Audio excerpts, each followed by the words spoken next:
Aux premières lueurs du jour, un bâtiment doré millénaire étincelle. La pagode de Shwedagon. Ce monument sacré se situe en plein cœur de la capitale de la Birmanie, Rangoon.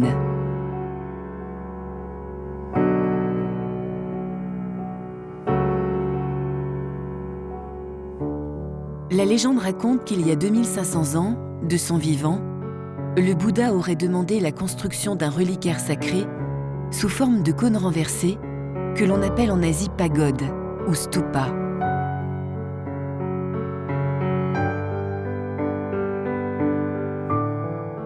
Cette pagode, la plus grande du monde, abriterait 8 de ses cheveux, ce qui la rend unique et sacrée.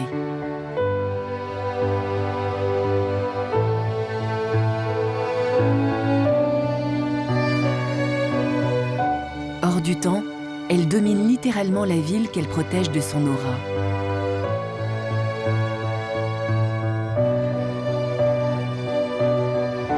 Entièrement recouverte d'or, la pagode de Shwedagon symbolise l'importance du bouddhisme en Birmanie, pratiqué par 90% de la population.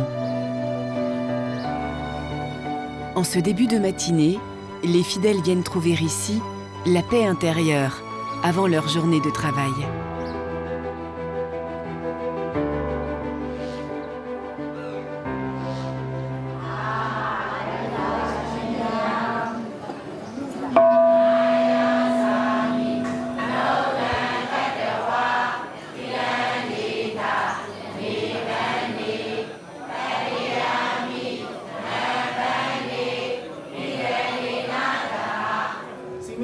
Won Nguyen fréquente la pagode depuis son enfance. Pour rien au monde, il ne manquerait ce rendez-vous quotidien. Je suis venu régulièrement à Shwedagon dès que j'ai pu m'y rendre tout seul. À l'époque, je devais avoir 13 ou 14 ans et j'habitais dans un quartier qui se trouve à environ 8 km de la pagode. Et je faisais toujours mes trajets à pied.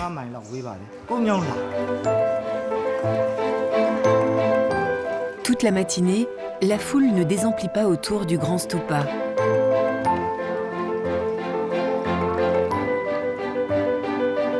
Sur chacun de ses côtés, une représentation du Bouddha est placée pour chaque jour de la semaine. Les fidèles s'y recueillent en fonction de leur jour de naissance. Ainsi, chacun garde au fond de lui ce sentiment d'appartenance au monument.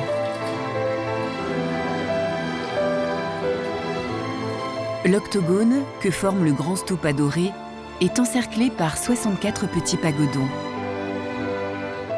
À chacun des points cardinaux de l'édifice, des pagodes consacrées au Bouddha viennent clore l'enceinte. De la grande plateforme de marbre partent 4 escaliers couverts qui relient le lieu aux ruelles de la ville. Où que l'on soit à Rangoon, le stupa est présent et invite à la prière. Cette architecture sacrée emblématique, un assemblage de carrés représentant la terre et de ronds, symbole du ciel, passionne depuis toujours les historiens. Pour le docteur Charlotte Galloway, spécialiste australienne de l'art bouddhiste, il est le plus fascinant des stupas. Si l'on examine l'architecture elle-même et la forme du bâtiment tel qu'il est aujourd'hui, c'est une représentation assez claire de certains aspects centraux de la cosmologie bouddhiste. Ici, nous avons des fondations de forme classique à 8 côtés, dont les 4 principaux sont alignés avec les 4 points cardinaux.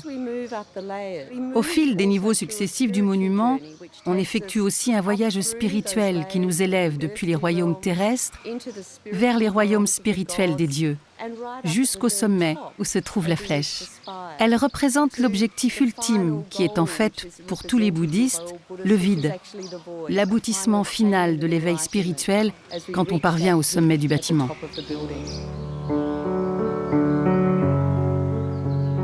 Partout où se porte le regard, l'or est omniprésent.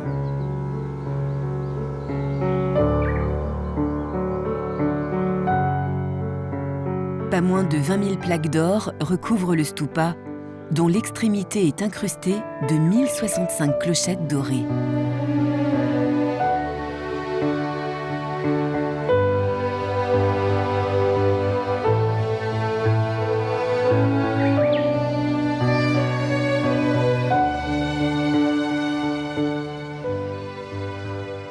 Un faste d'autant plus étonnant que le bouddhisme prône le renoncement au monde matériel.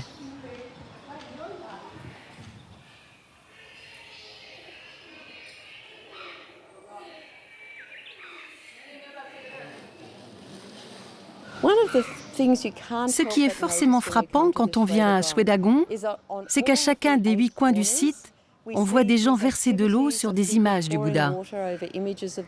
Quelle est l'importance de cette eau? L'eau joue un rôle vraiment prépondérant dans le bouddhisme birman. Cela trouve son origine dans la légende rapportant le moment même de l'éveil du Bouddha.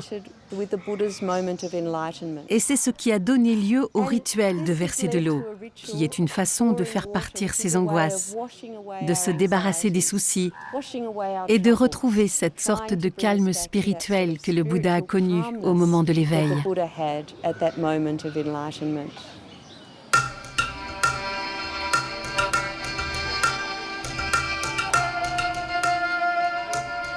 Dans les nombreux temples disséminés sur la plateforme de marbre, la figure de Bouddha est partout. Célèbre dans le monde entier, cette pagode de Shwedagon tient une place particulière pour tous les bouddhistes, grâce à son histoire qui la lie au Bouddha originel.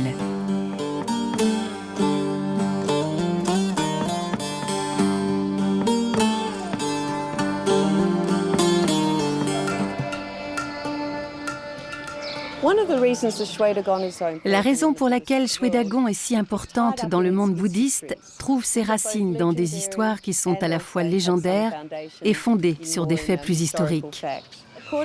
D'après la légende locale, le stupa a été construit à l'époque du Bouddha, c'est-à-dire il y a plus de 2500 ans.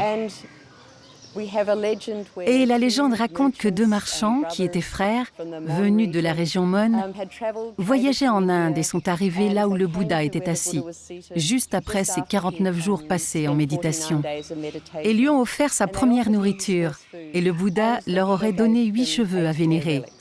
Ils auraient alors rapporté les cheveux ici et décidé que ce serait le lieu où les reliques seraient gardées.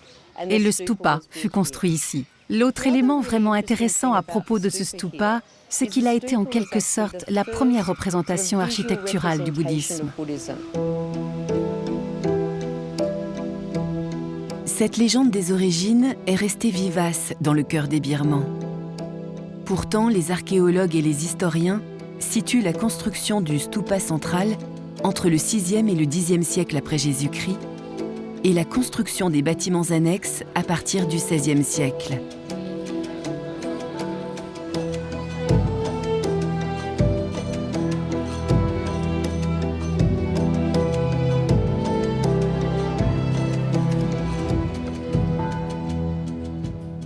Un autre aspect visuel qui atteste de l'importance et de l'histoire légendaire du bouddhisme ici, c'est l'empreinte du pied du Bouddha. L'empreinte du Bouddha est censée symboliser que le Bouddha a réellement, physiquement été présent ici. Bien sûr, il n'existe aucune preuve de cela, mais c'est la croyance. Donc le fait de voir des images de l'empreinte du pied du Bouddha relie cet endroit au temps du Bouddha, à ce passé historique, et crée une connexion spirituelle.